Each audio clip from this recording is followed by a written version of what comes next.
Indian যে web সিরিজগুলো আমাদের দেশে খুবই জনপ্রিয় তার মধ্যে কোটা ফ্যাক্টরির নামটা বলতেই হবে। 2টি সিজনের পর 3 নম্বর সিজন নিয়েও সবারই বেশ আগ্রহ ছিল এবং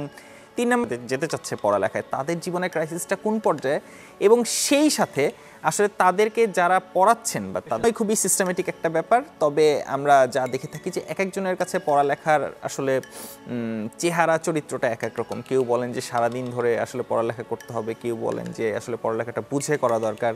কেউ আসলে সেটার জন্য সহায়তা করা দরকার। তো জিতেন্দ্র কুমার কোর্ট সিজনের একদম শুরু থেকেই দেখা যায় যে সে খুবই ডিপ্রেসড হয়ে আছে, খুবই অফ হয়ে আছে এবং সে আসলে তার শিক্ষার্থীদের সাথে বা তার যে কোচিং সেখানে সে আসলে কোনো ধরনেরই পার্টিসিপেশন বলেন বা যোগাযোগ বলেন এগুলো কোনো কিছু করছে না। কারণ অবস্থায় দেখা যায় যে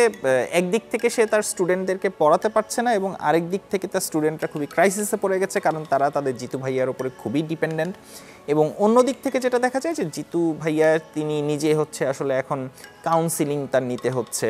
বা তার বিভিন্ন ধরনের হেল্প নিতে হচ্ছে। এবং অনেক সময়ই দেখা যায় যেটা যে আগে তার যে ক্যারেক্টারটা ছিল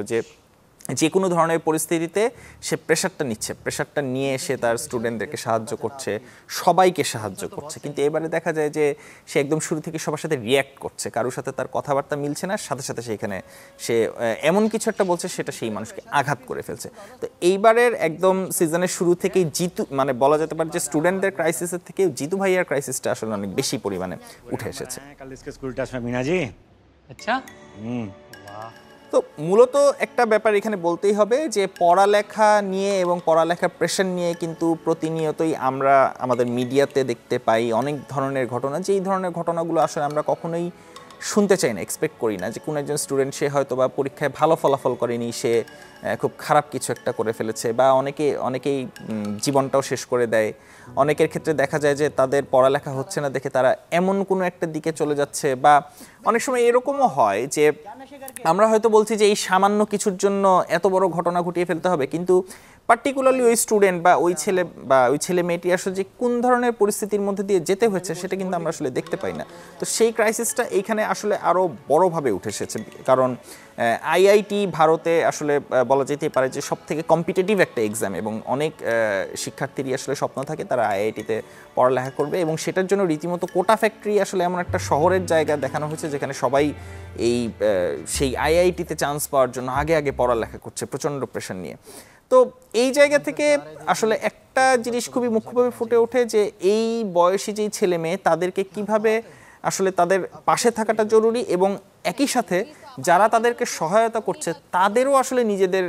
কিভাবে প্রস্তুতি নেওয়া এবং নিজেদেরকে কিভাবে তাদের সামনে রিপ্রেজেন্ট করাটা সেটাও তুলে ধরা হয়েছে।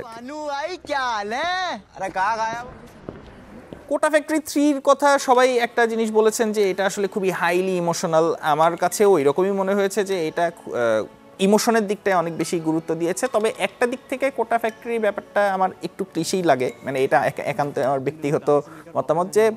এমনভাবে টোটাল পড়ালেখার ব্যবস্থাটা ওইখানে দেখানো হয়েছে যে আসলে আইআইটি ছাড়া মানে ওই পার্টিকুলার অঞ্চলে, কারণ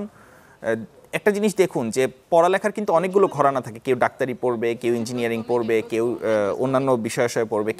কেউ টেকনিক্যাল বিষয়ে পড়বে, কিন্তু এখানে এমনভাবে একটা জিনিস দেখানো হয়েছে যে ইঞ্জিনিয়ারিং ছাড়া আসলে কোনো ধরনের কোনো সাবজেক্ট বা কোনো ধরনের কোনো পড়ালেখাই এক্সিস্ট করে না, ওখানে চান্স পাওয়াটাই সমস্ত কিছু। তো এই ধরনের মেসেজটা আসলে স্টুডেন্টদের উপরে আরও এক ধরনের বাড়তি প্রেশার ফেলে দিতে পারে বলে আমার মনে হয়, যেহেতু কোটা ফ্যাক্টরিকে অনেকেই একটা জিনিস বলেন যে এটা আসলে খুবই উদাহরণের মতো, সবার এটা দেখা হচ্ছে। যাই হোক, কোটা ফ্যাক্টরি এই মুহূর্তে অ্যাভেলেবেল রয়েছে, আপনারা নেটফ্লিক্সে দেখে নিতে পারেন।